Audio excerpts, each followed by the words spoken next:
Ni hao, bitches, how we doing tonight? Hey, loving it. As you can tell, when they booked me, they were scraping the bottom of the barrel. All the other comedians tonight have been pretty much dressed up, oh gee, whereas I've been dressed up a bit more, oh gee, fuck. So my name is LongHu, that's my Chinese name, and as we all know, when you pick Chinese names, you use like the names of your parents and you balance the 5 elements. Now I've got a problem with that because I don't have Chinese parents, so basically I decided to pick my date of birth, okay? And we got, where are the Chinese at? Where are the Chinese? None of them. Fuck, you're all foreign. Oh, we've got some Chinese, right, okay. So basically, as you know, the years are used with the zodiac. So I was born in the year of the fire tiger. You love, looking really bored. You're in the fire tiger.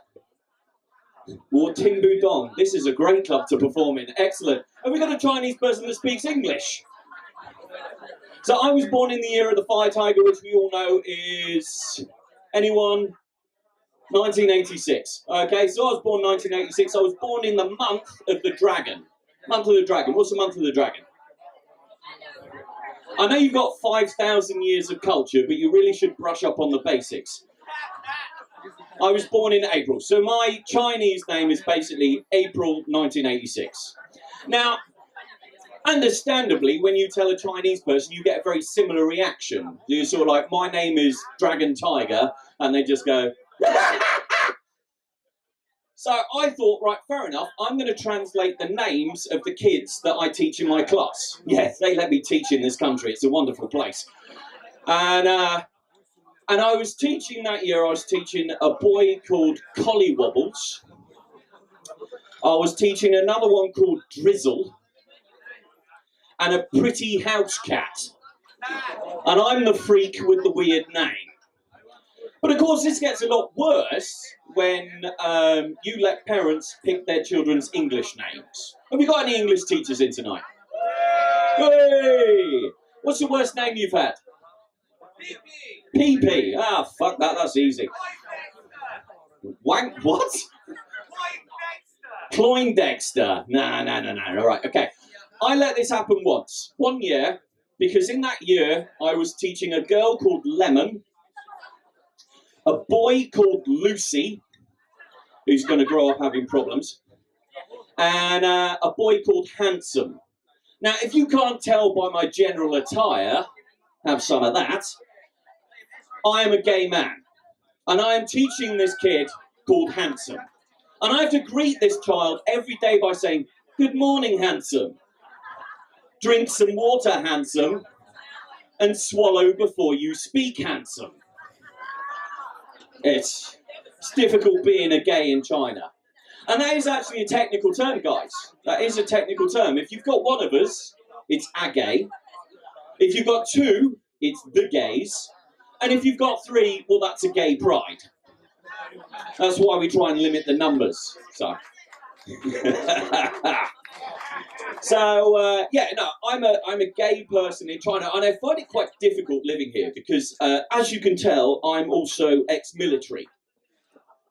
I look very ex-military, and the thing is, with ex-military, we like to have a good swear. We do. We love swearing. It's almost as good as sex if you're really bad at sex. So I like swearing, but I find it very difficult trying to swear in China because the best swear in this country, the best swear, the really profound one is "Tao ni ma." Fuck your mother. I don't want to fuck anybody's mother, so I find it really difficult trying to use that one. Another thing is when you swear, you like to use numbers. You love to use numbers in this country. I've got numerical dyslexia, which means my numbers get muddled up. Like, for example, if you want to call a woman a bitch, you would say something like 38 san ba. I fucked that up once, called a woman 83, she hated me even more. If you want to call someone an idiot, you would say something like 250, by wu. I fucked that up and said 520. I'm now chasing a guy around Beijing 4th Ring Road screaming, "I love you, you prick! Get here!" I didn't, well, I got a bit of a confused look, to be honest. It was quite interesting. But the problem I find is back in my country, if I want to find gay men, it's very easy. I walk into a room via the back entrance, I announce that I'm gay, and I listen for the arseholes clamping shut. And then I know the ones that don't, they're my brothers and sisters. Unfortunately, that doesn't work in China, because you're not afraid of me. So I walk in, and I don't know if any of these Asian men are Chinese, gay, or just Taiwanese. So it's very confusing. It is very confusing. I mean, I tried doing something that all gay people do. When they come to a new country, we'll all do the same thing, right? We'll turn on our homosexual sat-nav, grinder. And it got weird because I was having people asking me, like, are you a 1 or a 0? And I thought it's like they were trying to get me to grade myself. It's like, are you a 1 or a 0? And it's like, well, I know I'm not the best looking bloke in the world, but I think I at least make it as a 1. I mean, come on. It's a pretty low fucking criteria. So, but no, apparently it means whether you're a top or a bottom. Now, that kind of ruined a favourite film of mine at the time. The Matrix. Because whenever I watch it, I just see dicks and arseholes trickling down the screen. It got very fucking confusing. But social media in China is also really confusing. When you get people just message you. I used to get it, the weirdest conversations you'll have in Chinese media is on WeChat.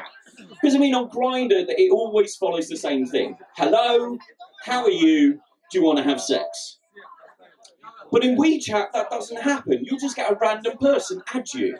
And I had this once. I had a random person add me who's like, add, okay, fair enough. Maybe I've met him at a comedy night. And that was it.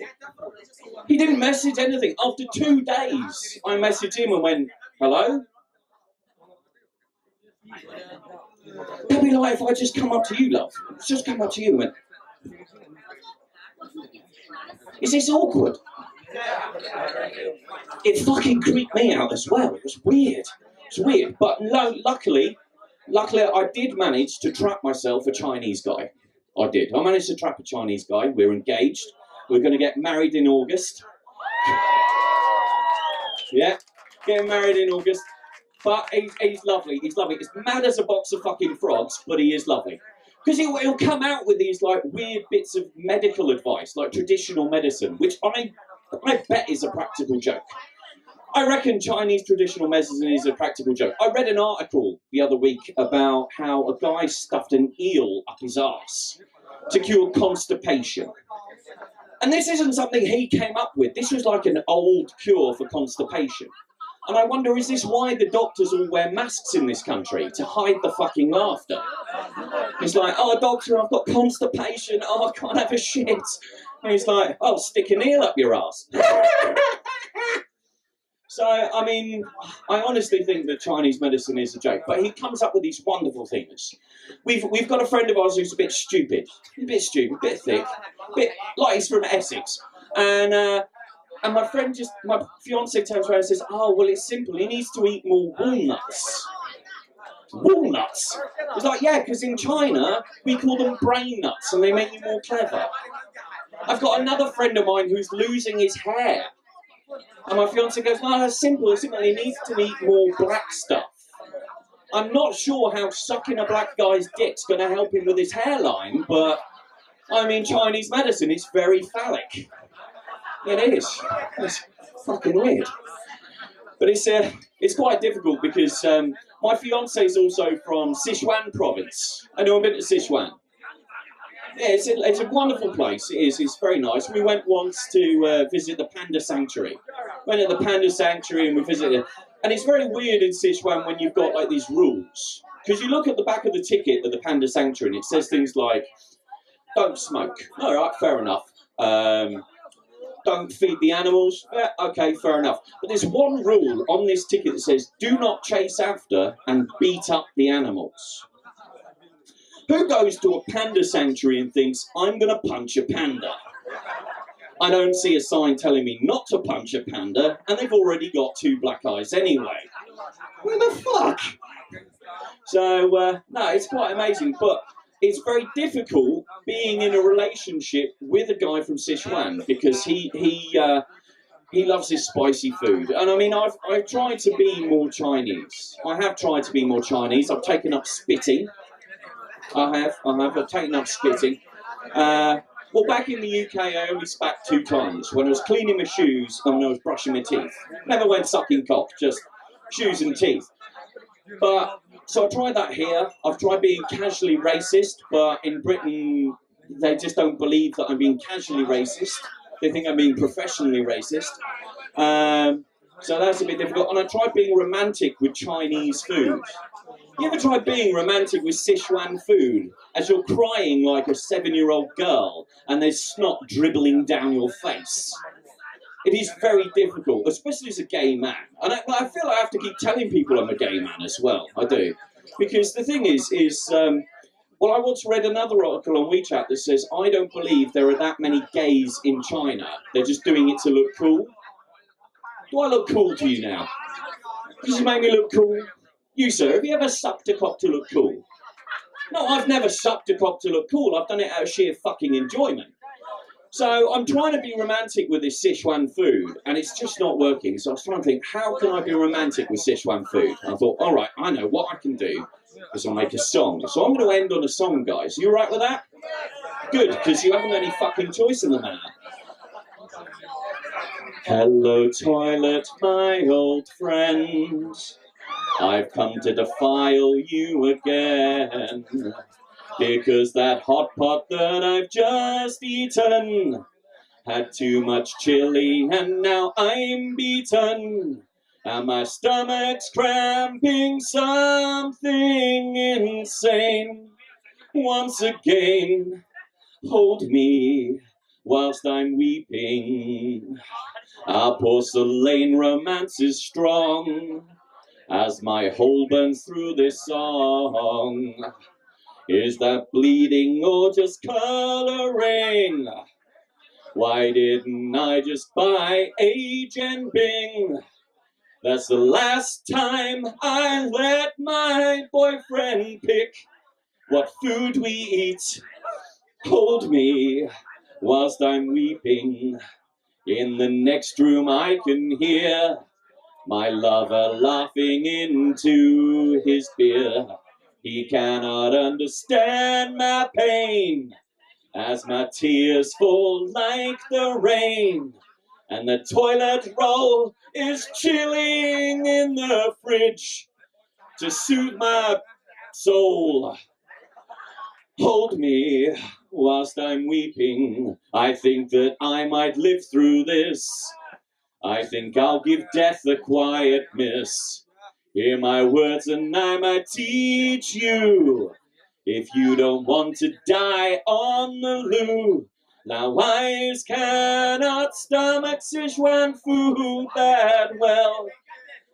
Or else, oh, good for you, love.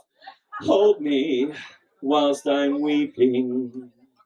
Hold me whilst I'm weeping. I've been LongHu, and apart from that prick, you've been fabulous.